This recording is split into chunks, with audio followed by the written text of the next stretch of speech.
It was still dark when they awoke the next morning, but it was later than usual. The museum wouldn't open until 1. Claudia was up first. She was getting dressed when Jamie opened his eyes. You know, he said, Sunday is still Sunday. It feels like Sunday, even here. Claudia answered, I noticed that. Do you think we ought to try to go to church when we go out? Jamie thought a minute before answering. Well, let's say a prayer in that little room of the Middle Ages, the part with the pretty stained glass window. They dressed and walked to the little chapel and knelt and said the Lord's Prayer. Jamie reminded Claudia to say she was sorry for stealing the newspaper. That made it officially Sunday. Come on, Claudia said as she was rising. Let's go to the statue. They walked over to Angel and looked very closely. It was difficult to look for clues, even after their research. They were accustomed to having all the clues neatly laid out on a diagram placed in front of the exhibit. I still say that it's too bad we can't touch her, Claudia complained. At least we're living with it. We're the only two people in the whole world who live with it. Mrs. Frankweiler did too. She could touch and hug it, Jamie teased. I'll bet she knows for sure if Michelangelo did it. Sure she does, Jamie said. He then threw his arms around himself, leaned his head way back, closed his eyes, and murmured, Every morning when she got up, Mrs. Frankweiler would throw her arms about the statue, peer into its eyes, and say, Speak to me, baby. One morning the statue answered. Claudia was furious. The men who moved it last night hugged it when they moved it. There's all kinds of hugging. She refused to look at Jamie again and instead stared at the statue. The sound of footsteps broke the silence and her concentration. Footsteps from the Italian Renaissance were descending upon them. The guard was coming down the steps. Oh, baloney, thought Jamie. There was just too much time before the museum opened on Sundays. They should have been in hiding already. Here they were out in the open with a light on. Jamie grabbed Claudia's hand and pulled her behind the booth where they rent walkie-talkies for a tour of the museum. Even though they were well hidden by the dark as they squatted there, they felt as exposed as that great bear lady in the painting upstairs. The footsteps stopped in front of the angel. Jamie sent another mental telegram. Get going, get going, get going. Of course it worked. The guard moved down toward the Egyptian wing to cover the rest of his tour. The two children wouldn't even allow themselves a sigh of relief. They were that well disciplined. After 10 minutes lag time, Jamie tugged the hem of Claudia's jacket, and they cautiously got up. Jamie led the way back up the great stairway. As he did so, his logic became clear to Claudia. Thank goodness, Jamie thought so clearly, so fast, and thank goodness for those 20 acres of floor space. It would take the watchman more than an hour before he passed that way again. They stealthily climbed the wide stairway, staying close to the rail. Step, pause, step, pause, all the way to the top until they found themselves in front of the pedestal on which Angel had stood just the day before. Claudia paused to look, partly from habit and partly because anything associated with Angel was precious. Jamie paused to catch his breath. Why do you think they changed the velvet under her from blue to gold? Claudia whispered. This blue probably got dirty. Come on, let's hide. Claudia looked again at the velvet. Light was beginning to seep into the museum. Something on top of the velvet caught her eye.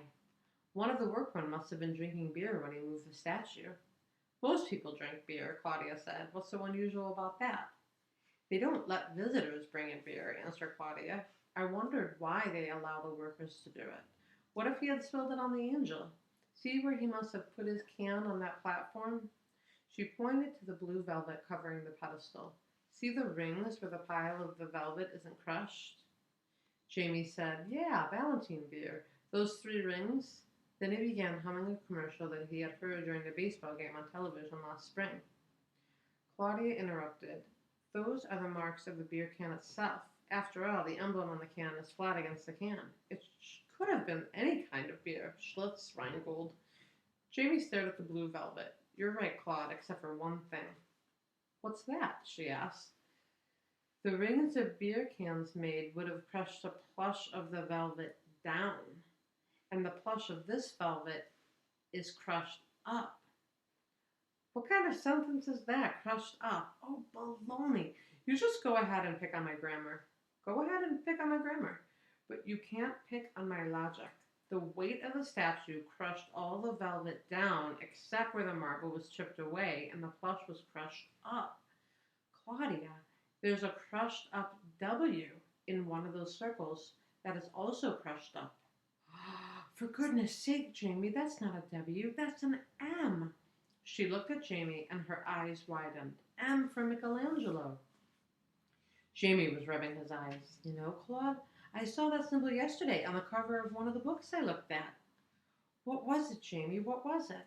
How should I know? You were supposed to be doing the reading. I was just supposed to be looking for pictures and clues.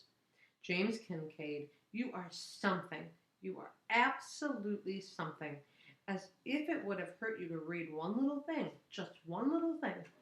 Jamie said, well, we have a clue. We could know already. We have an important clue. I'll bet they never even looked at the bottom of the statue. Now we have to go back to the library today to find out what that symbol means, but we can't. That library is closed on Sunday. Oh, Jamie, I've got to know. We'll check the museum bookshop. Don't worry, Claude. I'll recognize the book. Right now, we better hide. Claudia glanced at her watch. Where are we going to hide up here? There's no furniture. We can't risk going downstairs again. Jamie picked up a corner of the blue velvet drape. Be my guest, he said, indicating the floor under the platform with an elegant sweep of his hand. Jamie and Claudia squatted under the platform waiting. It was close quarters under there. Jamie needed only to point his fingers to poke his sister in the ribs. I say, Lady Claudia, I do believe we're safe and onto something really great. Perhaps, said James, perhaps. Claudia didn't think about their close calls. They were unimportant.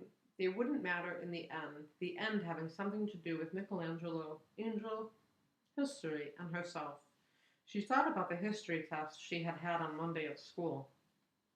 There had been a question on the test that she couldn't answer. She had studied hard and read the chapter thoroughly. She knew where the answer was, the second paragraph in the right-hand column on page 157. In her mind, she could actually see where the answer was, but she couldn't think of what it was. Angel was this way. An answer to running away and also to going home again lay in Angel. She knew it was there, but she didn't know what it was. It was just escaping her as the answer to the question on the test had. Except this was even harder, for she wasn't exactly certain of the question she was trying to answer. The question had something to do with why Angel had become more important than having run away or even being safe at the museum. Oh, she was right back where she started.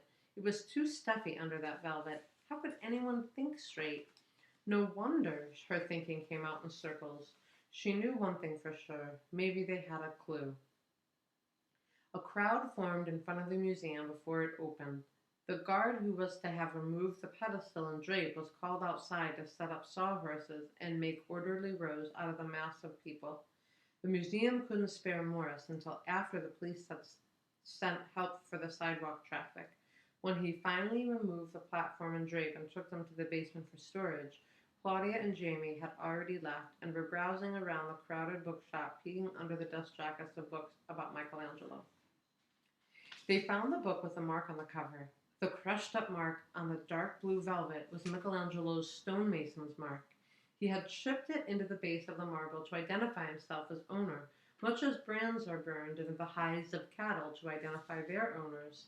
They emerged from the bookshop feeling triumphant and hungry. Come on, Claudia shouted as soon as they got out. Let's grab a taxi to the automat. We'll walk, Jamie said. We have income now. All we have to do is take a bath whenever we need money. Jamie thought a second. Okay, I'll allow a bus. Claudia smiled. Thank you, Mr. Pinchpenny. You call me Pinchpenny and I'll call me a taxi, she laughed, running toward the bus stop in front of the museum. Jamie was feeling so satisfied that he gave Claudia 75 cents for brunch. He allowed himself the same. As they ate, they discussed what they should do about the awesome information they had. Let's call the New York Times, Jamie suggested. All the publicity. They'll want to know how we found out. Let's call the head of the Metropolitan. He'll want to know how we found out. We'll tell him, Jamie said. Are you out of your mind? Claudia asked. Tell him we've been living there? Don't you think we ought to tell the museum about the crushed up mark on the velvet? We owe it to them, Claudia answered. We've been their guests all this time. Then you figure out how we can let them know without getting caught. I'll bet you already have it all worked out. As a matter of fact, I do. Claudia leaned across the table and spoke to Jamie in her best secret agent fashion. We'll write them a letter and tell them to look at the base of the statue for an important clue. What if they can't figure out what the clue is? We'll help them with that when they need help. We'll reveal ourselves to them, and they'll be very happy to have been our hosts, Claudia said. She paused long enough for Jamie to begin to get impatient, but just begin. Here's the plan. We rent a post office box in Grand Central.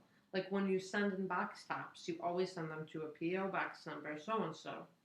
We write a letter and tell them to answer us at the box number.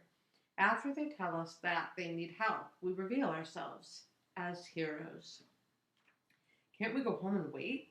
That was rough last night and this morning. Besides, then we can be heroes twice. Once when we return home and once when we reveal ourselves. No, Claudia screeched. We have to know about Angel first. We have to be right. Wow, what's the matter with you, Claude? You know you plan on going home sometimes. Yes, she answered, sometime, but not just any time. Her voice was becoming high-pitched again. Anytime we come home from a visit to Grandpa's or from summer's camp, they're always glad to see us. But it never makes any difference. Going home without knowing about Angel for sure will be the same as going home from camp. It won't be any different. After one day, maybe two, we'll be back to the same old thing. And I didn't run away to come home the same. Well, this has been more fun than camp. Even the food's been better. There's that difference. But Jamie, it's not enough. Yeah, I know. It's not enough. I'm hungry most of the time. I mean, the difference is not enough. Like being born with perfect pitch, or being born very ordinary, and then winning the Congressional Medal of Honor, or getting an Academy Award. Those are differences that will last a lifetime. Finding out about Angel will be that kind of difference. I think you're different already, Claude. Do you? She asked. She was smiling, and her eyes were modestly lowered, ready for a compliment. Yes, we're all sane, and you're insane. Jamie Kincaid! Okay, I'm insane too. I'll go along with you. Besides, some of the complications are getting interesting, even though some are dull. How will you disguise your handwriting? No need to do that. I'll use a typewriter. Claudia waited for Jamie's look of surprise. She got it. Where are you going to get a typewriter? In front of the Olivetti place on Fifth Avenue. We passed it twice yesterday. Once when you made us walk from the laundromat, and again when we walked from library to library. It's bolted to a stand outside the building for everyone to use. You know, sort of a sample of their product. It's free. Jamie smiled. It's a good thing that I'm insane about walking. Otherwise, you would never have found that typewriter. And it's a good thing that I'm an excellent observer, Claudia added. They marched up Fifth Avenue and were delighted to find a piece of paper already in the typewriter. Across the top of the page, someone had typed, "Now is the time for all good men to come to the aid of their party." Claudia didn't know that this sentence was a common one used in practice typing. She thought it appeared appropriate to their message and would add a proper note of mystery besides. Here, Saxonburg, is a copy of the letter Claudia typed. You can see that her typing needed a great deal of improvement. Now is the time for all good men to come to the aid of their party.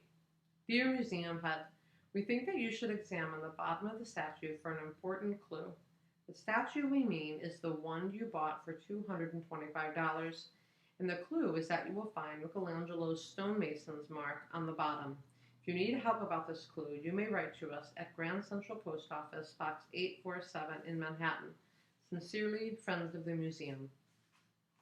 Pleased with their effort, they felt that they could take the rest of the day off. They wandered around Rockefeller Center and watched the skaters for a short while. They watched a crowd watching the skaters for a while longer. When they returned to the museum, filled with satisfaction and with snacks for their supper, they saw a long line of Sunday people waiting to climb the museum steps. Knowing that everyone in that line would be shepherded in and out, in front of and past the statue in a matter of minutes, they decided to enter through the rear entrance instead. The guard at that door told them that they would have to use the Fifth Avenue entrance if they wished to see Angel. "Oh, we've already seen that," Jamie said. The guard, from friendliness, helpfulness, or perhaps sheer loneliness — very few people had entered through his door that day — asked Jamie what he thought of it. "Well, we need to do more research, but it seems to me that—" Claudia pulled Jamie's arm. "Come along, Albert," she urged. On their way to the rooms containing Greek vases, they again observed the enormous crowd passing by the statue. "As I was about to tell that guard, it seems to me that they should try to get to the bottom of the mystery." Jamie giggled. Jamie joined in. They spent exactly enough time among the vases of ancient Greece to be able to man their waiting stations and not be discovered.